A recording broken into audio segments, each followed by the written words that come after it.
Most people know they should stay invested. Very few people know what that actually looks like, because staying invested isn't dramatic, it doesn't feel productive, and most of the time it doesn't even feel like you're doing anything. But that's exactly why it works. When people hear "stay invested," they imagine something active, watching the markets, making smart moves, reacting at the right time. But that's not what staying invested looks like in real life. Most of the time, nothing happens. No big decisions, no clear signals, no feeling of progress, and that gap between expectation and reality is what makes people start doubting themselves. Most investing advice focuses on action. Very little of it prepares you for inactivity, and that's where the disconnect begins. Staying invested looks boring. It looks like setting up a plan and then not touching it. It looks like investing every month even when the market feels expensive.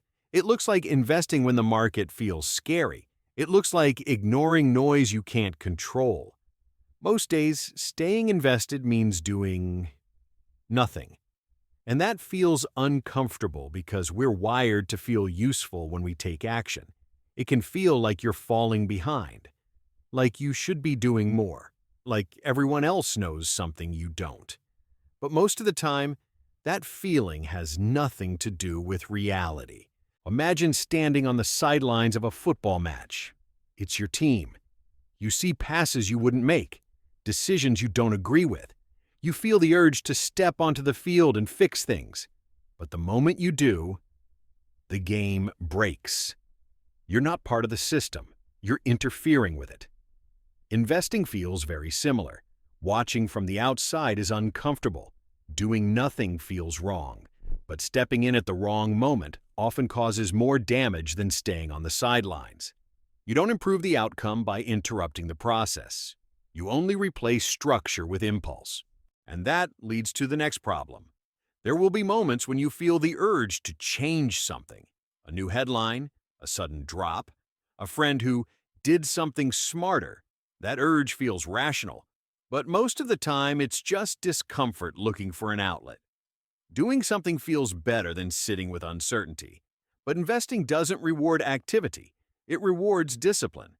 The market is very good at creating emotional pressure. And most bad decisions aren't made because people lack knowledge. They're made because people want relief. Staying invested doesn't mean ignoring everything. There are things that matter. Your savings rate, your consistency, your time horizon. These are levers you can control. Markets are not.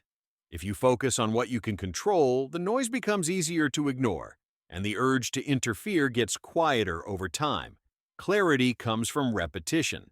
The longer you stick to a simple system, the less fragile it feels. Here's a practical example. Checking your portfolio daily doesn't give you information. It gives you emotion. Daily movements don't change the plan.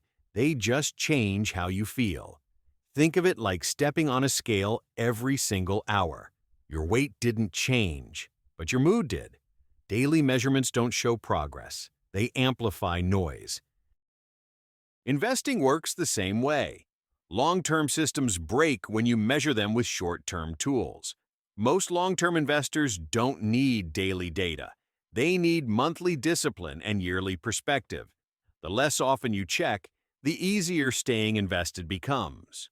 Less monitoring doesn't mean less control. It means trusting the system you already chose. Staying invested isn't exciting. It won't give you stories to tell. It won't make you feel clever. Most of the time, it will feel underwhelming. But over years, that quiet consistency compounds, not just financially, but mentally. Because once you understand what staying invested actually looks like, you stop fighting it. And that's when it starts working. Most people quit not because their plan was wrong, but because they expected feedback too early. If you can stay consistent without applause, without confirmation, without excitement, you're already ahead of most investors. If this helped you think more clearly about investing, that's all this channel is trying to do. No hype, no shortcuts, just ideas that hold up over time. If you want more of that, you'll find it here. See you in the next one.